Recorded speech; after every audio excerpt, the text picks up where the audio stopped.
Yo, what's up? How you doing? What's good? My name is Darcy. Welcome to Off the Dome. Here we speak off the dome. Let's get straight to it. Today's topic is things no one tells you about living abroad.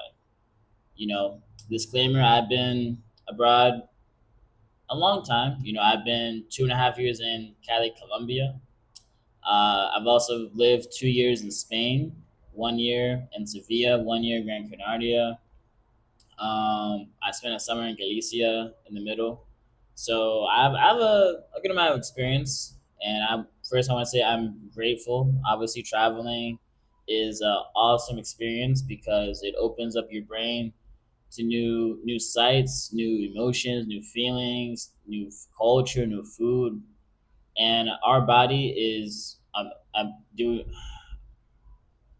our body is amazing when we are open to new ideas, new experiences, when we're shown new ideas in the world. So, if you haven't traveled before, please travel. But here are some things to prepare you in case you don't know what to expect. So, the first thing we're going to talk about is I said live abroad. I didn't say travel abroad. And people get this mixed up all the time. When we are living abroad for an extended period amount of time, it's not always going to be fun. It's probably going to be boring. Like you're probably gonna eat breakfast, eat some eggs, eat lunch, eat dinner in your house, you know, on the phone. That's just like you're in your native country. So a lot of times people expect abroad to be this nonstop movie of fun, party, life, enjoyment. When in reality, it's just like you at home with your at the couch. Like it's not that different. It's not that different. And that's okay, Life isn't always supposed to be exciting. Life is supposed to be normal. And when you're abroad, you have this kind of feeling like, oh man, I'm abroad. I need to be doing something. You don't need to be doing anything. If you want to try something new, try it. But at the end of the day, a lot of times living abroad is the same as living in your native country. Just everything is, different. You know. The next thing, friends from back home first. Friends from back home first, man. The sad part is if you plan to live abroad long term, like more than 5 years. Hate to say it, but you're gonna have to lose those friends. You know, my example, I love my friends back home, but at the same time, we have grown so much now. We're so different. I met them university when I was, I don't know, 18, and now I'm 27. So a lot has changed. Obviously, I saw them when we graduated, so I was probably like 21, 22. But even those 5 years, a lot has changed. And I haven't been able to see them because I've been abroad.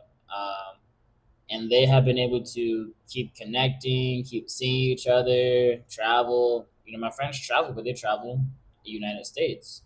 New York, DC, Chicago, LA. Because United States is also a big country, so really you can travel in the United States no problem.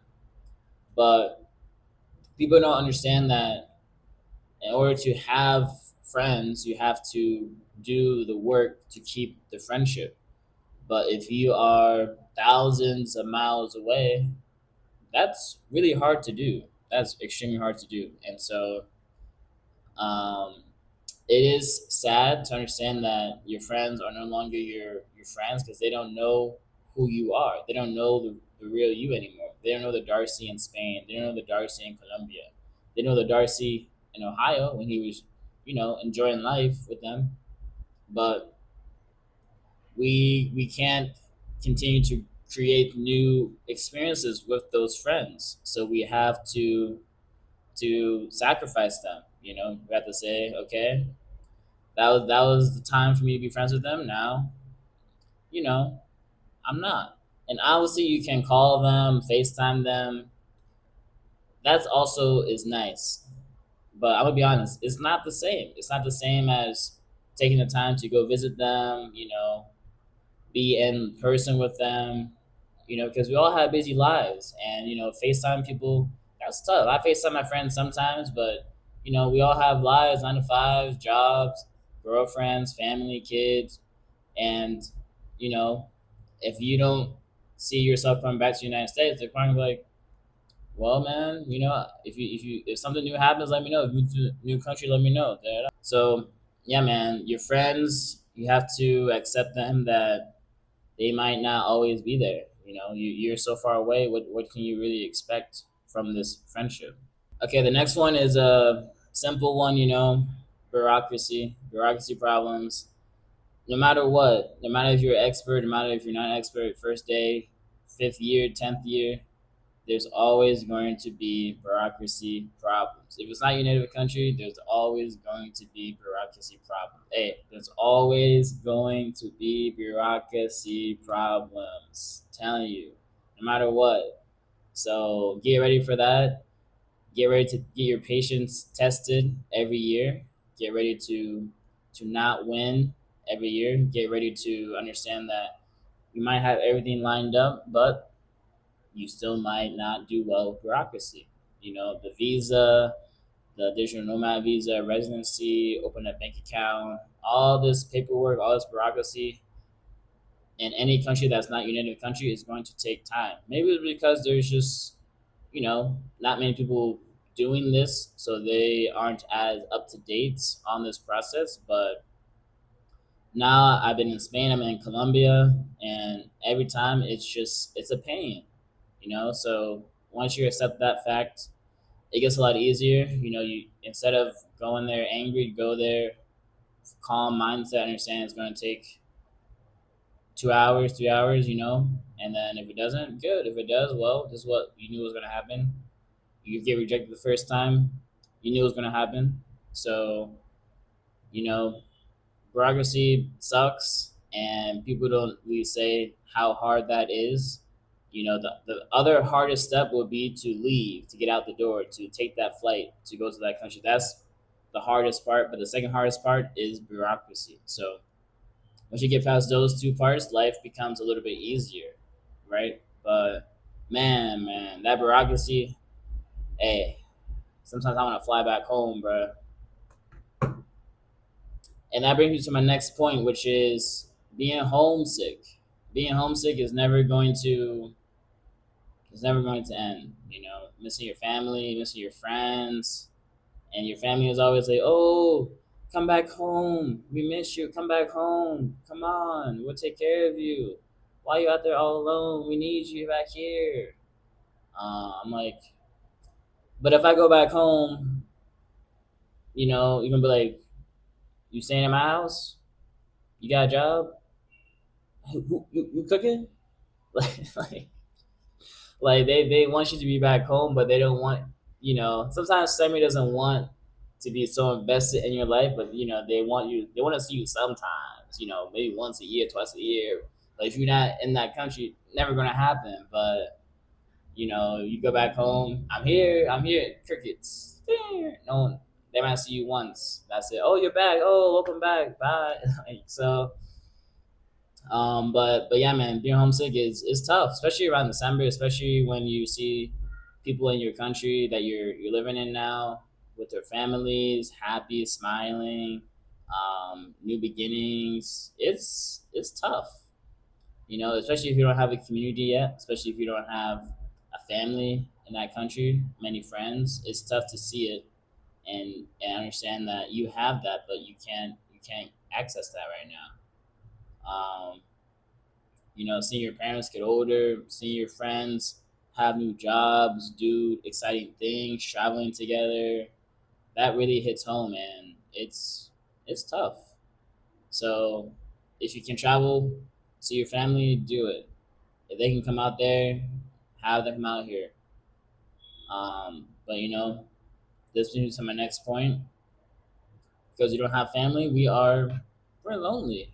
We're lonely.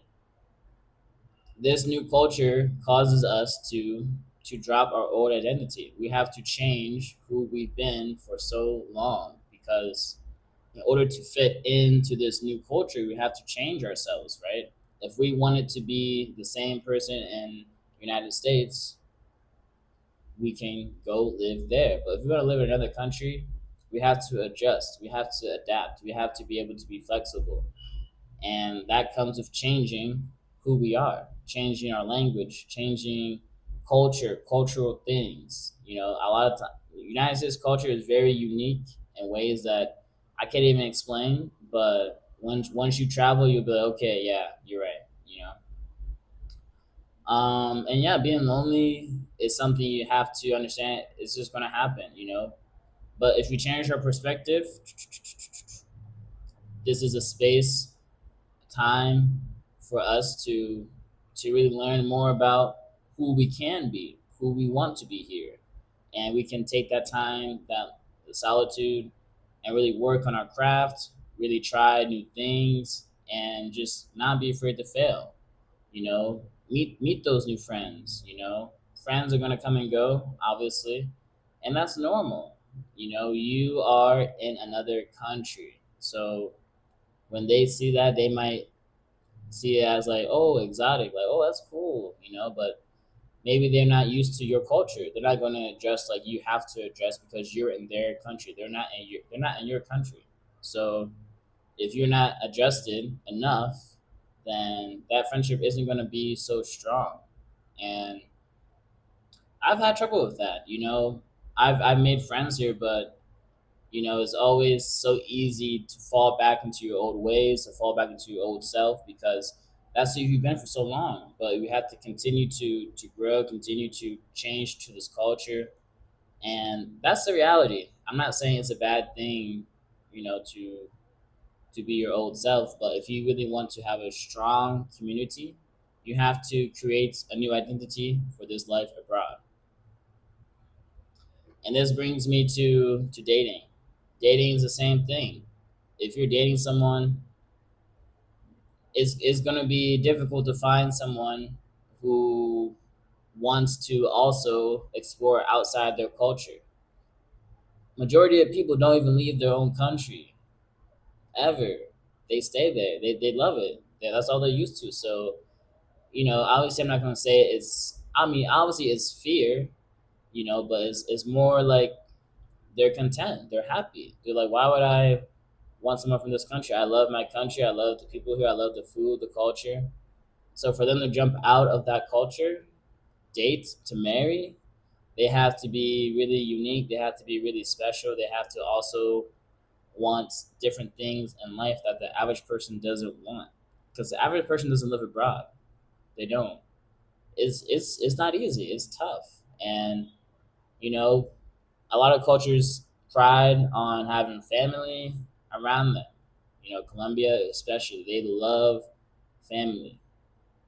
And so dating is tough because a lot of people don't want that type of lifestyle. It could be too difficult or it could just be not for them. So, you know, I'm sure people travel, they're like, oh man, it's gonna be so easy. Man, I'm a gringo, I'm a foreigner. They all love foreigners, but they might like you for a day, a month, but to marry you, that's a big challenge. That's a big challenge. I'm sure everyone has different experiences, but I was speaking on my experience, you know.